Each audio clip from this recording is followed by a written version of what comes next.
Me now? That's better, yeah. I was like, oh no, he doesn't know he's live. I was How wondering, are you? good job I never started swearing. That's what I mean, or whatever else. I was like, Jesus, you could have been in trouble there. How are you? Yeah. I'm not too bad, thanks. All good. So, how are you settling into quarantine? I'm okay. To be honest, I could have done with I'm glad for the rest. Yeah, But at the same time, I'm missing being in the gym with the kids and the professionals we have in there and the clientele that we have in there as well. So it's been a bit good sometimes with the family, and then sometimes yeah. you're a bit bored. Well, there's positives to kind of every negative situation, isn't there? That's it. That's the one. Have you been kind of giving the lads advice? Are you doing anything like training videos, or are you just trying to? Yeah, well, I've been doing a lot of community work. My amateur boxing club, we're based in the city centre. So we've got like a old pensioners home right by the gym. So Oh no! we've been feeding 40 of them a day, 40 to 50 of them a day, and Wow. we've got like a bit of, and the clientels have just been putting programs up every day on my Instagram for them and the clientels have just been putting programs up every day on my Instagram for them to do them the world's of good. And the likes of Jazza, who were trained Jazza Dickens, we've got no exact date set for the final. So when we get that in, we can go to work on a program. Absolutely. I mean, we're everyone's kind of wondering when all the shows will be back up and running, but I suppose it's better to just kind of enjoy where we're at now, and when it comes, because otherwise we'll be just, looking into the darkness. That's it. It's just a matter of it's wait now. I don't think anyone can put a time scale on it. It's just about waiting for the right opportunity for the government to say when we're going to go back to square one. But Yeah. fingers crossed, it's not too far off. Absolutely, absolutely. So today, when I knew you were coming on, thank you very much for your time. I'm really No worries. grateful. I was looking at like old fights on YouTube and like the titles that you've won, and when people say old school, like you are the definition of old school. You've had like some serious fights, like an amazing career.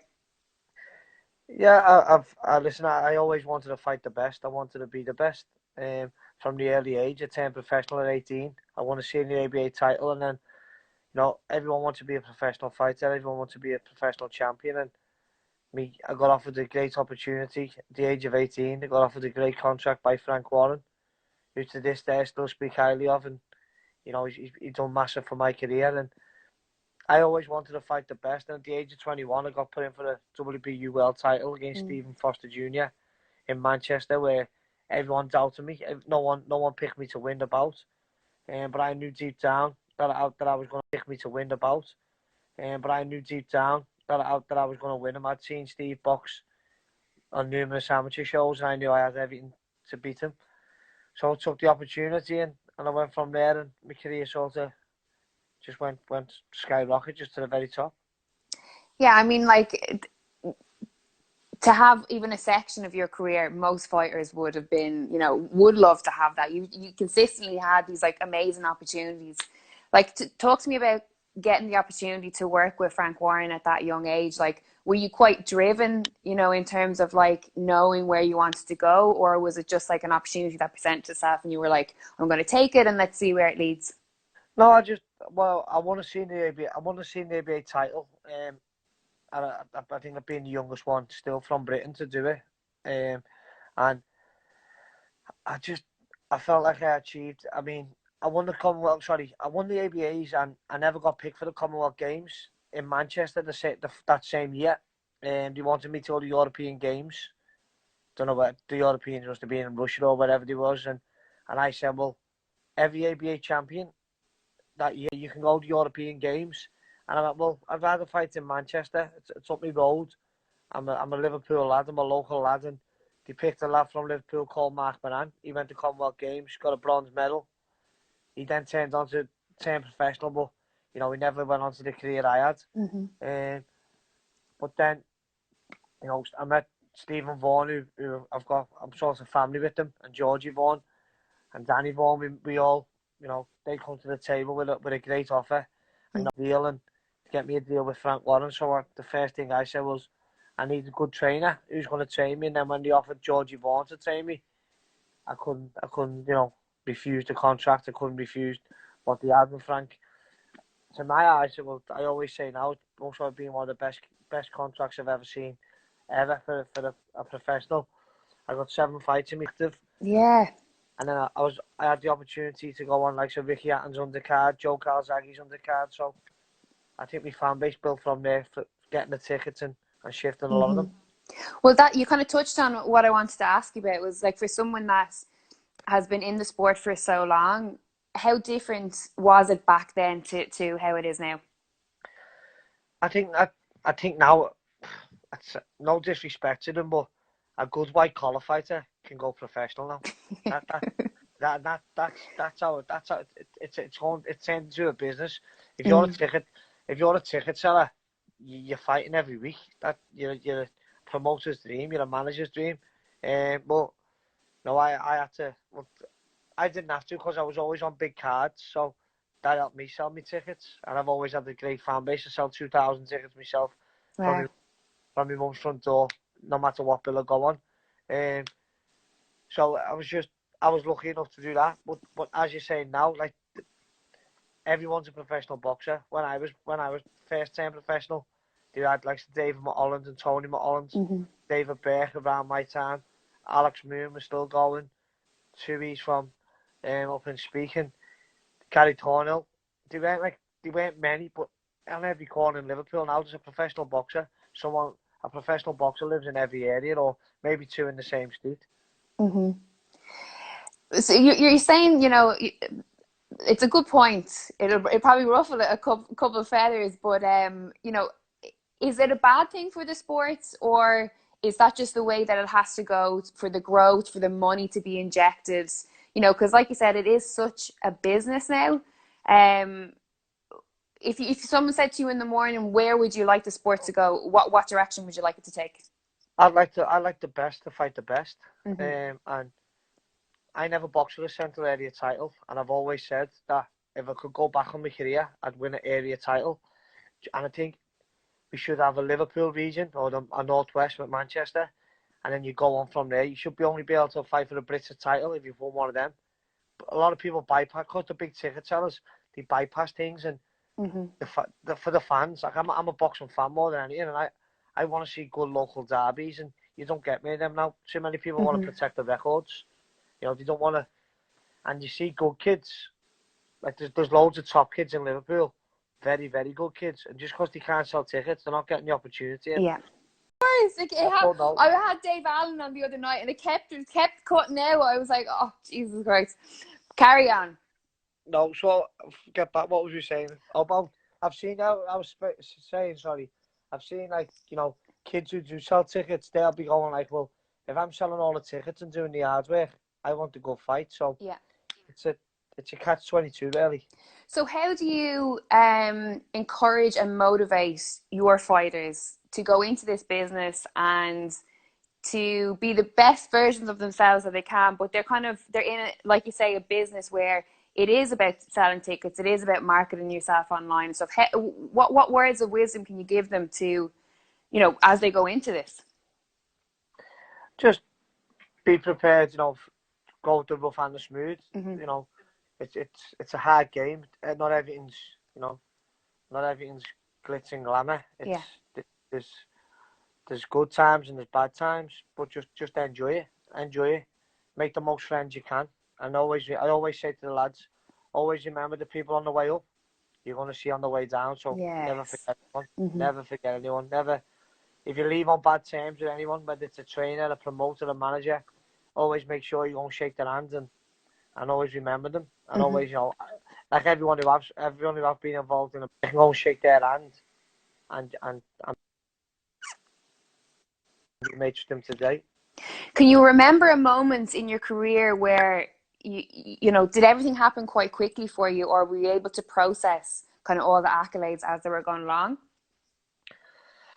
No, for me, because I was just an 18-year-old kid from a council estate who just, who hit the glitz and the glamour right away, and it was hard at first because I always said that I've had 2 careers. I had one till I was 26. I stopped for a bit, and then I went again. My first career was good.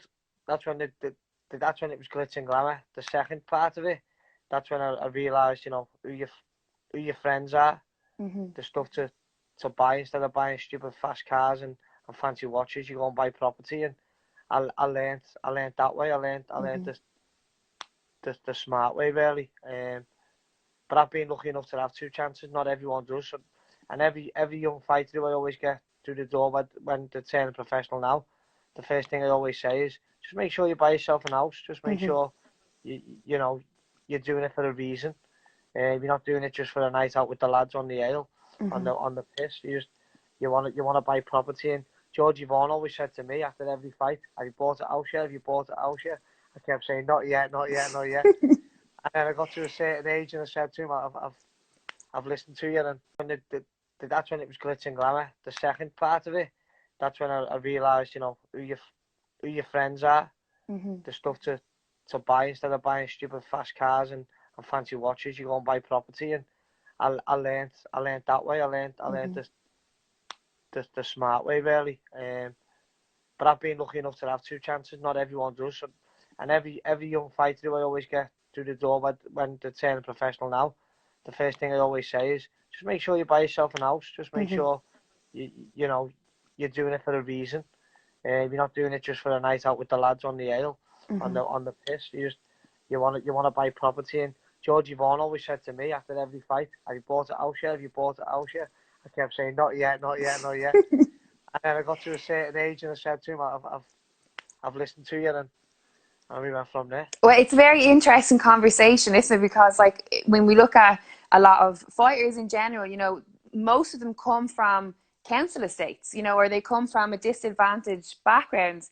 And then when they get to certain heights, there's just all this money, there's all this fame, there's all the glory. And, you know, how do you prepare for that? I mean, you can't really, can you? You can't. I think it's just about having good people around you, good friends around you, a good trainer. I always had Danny Vaughan and Georgie Vaughan who guided me in the best possible way. If I was going out of line, if I was doing something I shouldn't have been doing, I'd have been told. I've been threatened by them to be pulled out of fights and just stuff, just basic stuff. But no, that's why I always say it's like footballers, they have a PFA. So, for instance, this coronavirus is happening now. Them players are still getting paid. Yeah. Boxers aren't. Boxers don't get paid. You know, you fight for your next check, and your next fight could always be your last fight. So, and you can't exactly get a pension out of it. So, you've got to be very, very, very, very lucky in the game. I always say, to be able to buy a house out of boxing, you've got to be very, very lucky, and you've got to be talented as well. Absolutely. Could you describe or give people that are watching an understanding on why you think that you were as successful as you were? What made you different? I think, without my boxing ability, obviously, I went to the Salisbury Amateur Boxing Club, which in my eyes is the most gifted amateur boxing club in the country. We had so many senior ABA champions. My amateur trainer, Tony Chandler, they done everything they could for me possibly, and I think I could punch. For a skinny kid, I had a massive punch, but I think it's the way I am with people. I'm just a normal council kid estate who gets on with everyone. I'm no Charlie Big Potato. I'm just me. I'm just me, and everyone appreciates that. And I don't want to be made a fuss of. If I'm going, for instance, going into a nightclub with the lads and I'm in a queue, I'm not going to the front. I could go to the front, but I'm not one of them people. I'd rather be one of the lads. I love banter with the lads, and I just like. But then my mates know that when I'm in training camp or when I'm serious, that I knuckle down and I prepare the best. And when I say like I'm one of the lads, I don't mean like I'm a party person. I'm a miserable ass. You ask my mates, I'm a miserable ass. I'm the one who's home at 12 o'clock most nights. So I'm Mr. Sensible. That's not a bad thing. You say No, that like it's a bad thing. It's not. No, it's not a bad thing. But I'm not a drinking either. So Yeah. I think you've got to look after your body and look after yourself. Were you ever during your career? Were you ever a drinker? Like in terms of celebrating fights, was it just kind of on the night, a couple of beers, and then you're back in the gym? No, well, we always had the rule. We had 2 weeks off after every fight. Georgie always gave us 2 weeks off. So I'd maybe get a Thursday night out with the lads, and the Saturday after the fight, I always went home. Most of the times I went home because I was battered and bruised and cut to bits. Always went out on the Sunday. That's the rule number one. Myself, Danny Vaughan, little Martin. We had a plan. Forget the Saturday, Sunday morning. We all met at 11 o'clock, and we went from there. And then we were home at 11 o'clock at night. So it was a good thing. Sounds good. When you're at home, when you're at boxing events, and you're around people who are fans of boxing and they recognize you, what is the one thing that they speak to you about? Like, what is their highlight? What do they most commonly come to you about?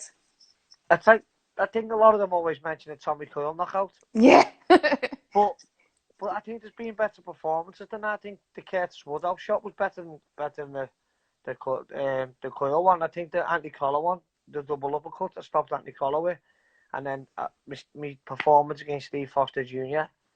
My Tony Louise performance. Yeah. There's been a lot. There's been a lot of knockouts, and a lot of. I remember I went over to Ireland about 2 years ago, and I bumped into Martin Lindsay and his guys, and after what he done, I done exactly to Tommy Coyle what Martin Lindsay done to me. No way.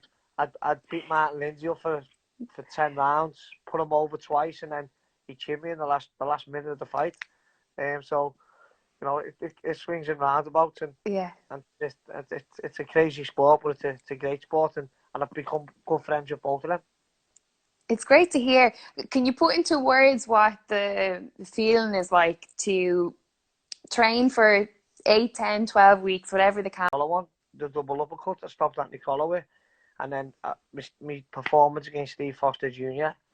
My Tony Louise performance. There's been a lot. There's been a lot of knockouts, and a lot of.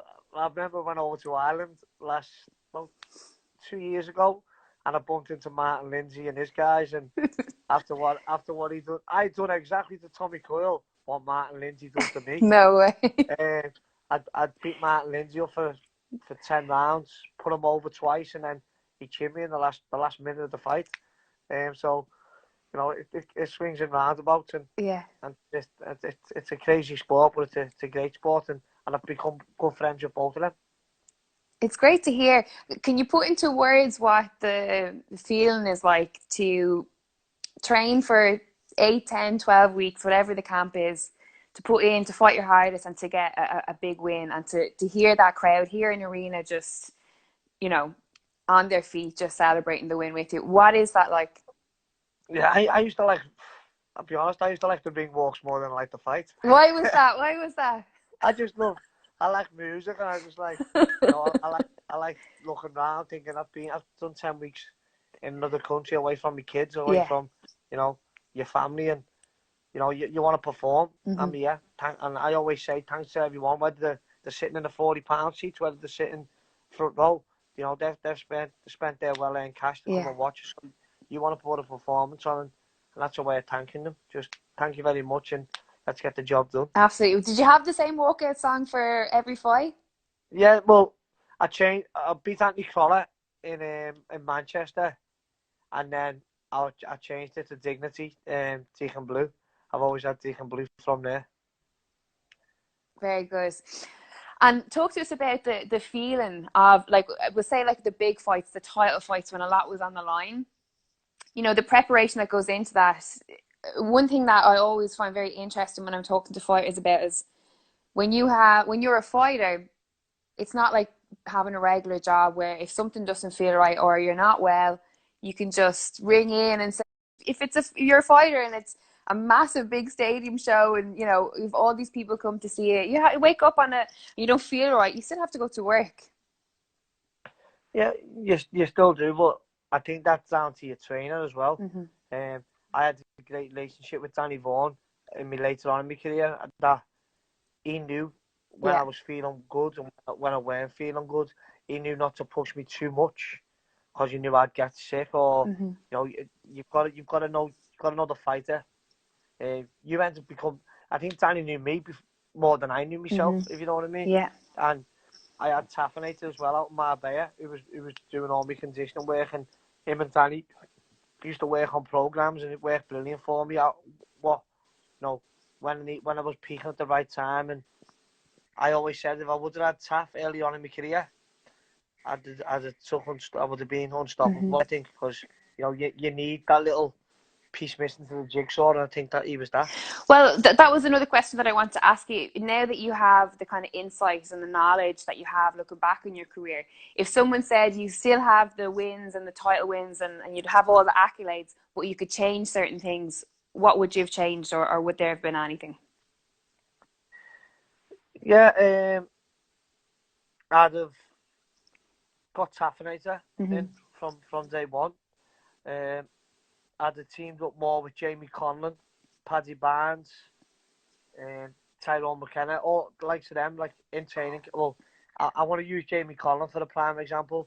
In training camp, he's what you want in training camp. He's like 110% with you. He's like, you become best mates as well, but in the gym we're pushing each other on, and you need that. You need that little. No, obviously I'm a bigger weight than Jamie, but trying to catch up with him on the track, trying to throw so many shots, the same shots he's throwing in the gym, that works, and it's always good to have that little bit of competition in the gym. Good competition, not a jealous competition, a good competition. When it came to time to make the decision to retire, to hang up the gloves, was that a very hard decision, or was it something that kind of you just said, right, this is it, now's the time? How did it come about? Yeah, it was more of a coach's decision as well as mine. I remember being out in LA. I was sparring out in LA. I sparred Oscar Valdez, and the world champion, and I was with Jamie Conlon and John Conlon, Jamie's dad, and I got hit in sparring at the top of the head. And wow, I've never been hit like that in my life, and I just thought, that shouldn't be hitting me, really. Obviously, I got concussion off, and I was sick for 2 days after it, and in the build, I come home, done the rest of my camp. Don't be wrong, I was feeling great. Boxing up with Alara Davies, I had an excellent camp. I made no excuses. And then at the end of the fight, Danny decided, he said, this is the time to go out. Let's go out on an iron. And I had no regrets. I had no, no one to say it. No, I never owed anyone a favour, I should say. All my family, my friends were all waiting for me after the fight in the hotel. After the boxing, we went back to the hotel, and we had a celebration drink more off to celebrate my career, and it was a bit of a relief because there was nothing on my shoulders. Then I could just relax, and my little girl was due. My little girl was due any time then, so I can spend time with my family now. Absolutely. But I say that, but I'm in the gym more now. Well, I was going to ask as well, like the drop off from when you did hang up the gloves, like, was there a moment, because it's so common, we see fighters who retire, they kind of have a couple of years where they go off the rails a little bit and then they sort of veer back. Was there ever, did you have moments of like, almost like something was missing? Because you're missing out on like the adrenaline and like. No, with me, like, obviously George, everyone knows the relationship. George and Danny are father and son. Danny lives in Scotland, George lives in Liverpool. So I'd always tick over with George and go to Danny up in Scotland to train, or Marbella or wherever it was, LA, Lanzarote. But then I was always in the gym. George had a stable of fighters, training them in my gym. So I'd always be George's number two, Padman, doing everything for him. He's 82 years of age now, so I was always doing the work, like the pad work, I should say. He's the knowledge behind it. So on the Saturday, I remember getting beat. On the Monday, I walked in the gym and he said, put your pads on, and he needed the pad. So it went from there. So I didn't even get a break. I did not get a break. It was just like, got beat Saturday, on the Monday, you're a pad man, and it went from there. So I've been lucky enough, and then my amateur club started, and it went in full motion then. Absolutely. What's the best bit of advice that you've been given? I was also, off George. Never don't forget people on the way up, because you're going to see them, and also you need to, like, I'll go back to buying houses. Don't be wasting your money. Yeah. Save it for a rainy day. Look after your pennies. Let the pounds look after themselves. And you only get out what you put in. It's just basic stuff. Just basic stuff. And if you're good enough, you'll achieve what you want to achieve. Absolutely. What do you think is the biggest bit of advice that you could give for new fighters, young fighters that are coming up? Obviously, you've mentioned the being careful with your money and all things. But to the guys who are kind of on the lower level, that probably money isn't really, maybe even a Yeah, reality at the moment. What's a good bit of advice that you pass over to them? just for a young pro is stop sparring every week. Mm-hmm. You get a lot of young pros now. I see them in Liverpool. They're sparring every single week. And the time they're 25, 26, they'll be talking to lampposts. That's Yeah. just, they spar. They think they're being a macho man sparring everyone all the time. And there's no reason for it. Mm-hmm. Just stay ticking over. The fight's hard enough. I'm not a believer of big sparring. George never let me have any heavy spars. And neither did Danny. We done it right, and I think that's why I got a long career. That's why I got Mm-hmm. 52 fights, and I think I had 20 title fights, and that was due to looked after by a good trainer. Absolutely. Really good advice there. There's a couple, let me just see if there's people can write in questions there. There's just loads of people leaving thumbs up and well done and everything. But I appreciate the time. Thank you so much. No, It's no really worries, good. anytime. Really, really. When I put up the poster to say that you were coming on, I got like ridiculous amounts of messages. People just been like, "He's a legend, unbelievable! Tell him he's amazing, like what he's done for the sport and stuff." So that it must fill you with pride, does it? Yeah, I'm proud. I'm a proud man, but I'm just, as I said before, I'm just one of the lads. Just Yeah, but I think that's why. I think that's why you've so many fans and why people are so receptive of you as well, is because they know that you're very down to earth. that's it. And then I've got my son, look, just sitting over there, and he's just laughing at me. What is that like? He, Is that like? What do your kids think about all this? Are they just like, this is a joke? he just he just feels he just feels ashamed of it all. He's like, because he's a fighter himself now, so Amazing. What's it's his gonna. name? His name's Derry as well. Oh, very good, very good. So, well, maybe we'll have to get him on the next time. Same name, same name. If I had it my way, it'd be a doctor or a Well, fireman or something. I was going to ask, what happens when your kids say, I want to fight? Obviously you've won already in there. Yeah, he's he's he's he's a boxer and he's very very good. I've got a niece and a nephew as well who both box. So I thought I'd done it for them, but they want to do it and they'll always have my back. And I mean, I don't advise. I'm one of them who's not. I'm not a pushy parent because I've Mm-hmm. never had a pushy parent myself. But if they want to do it, they'll have full backing. If they don't want to do it, I'll be even happier. Absolutely.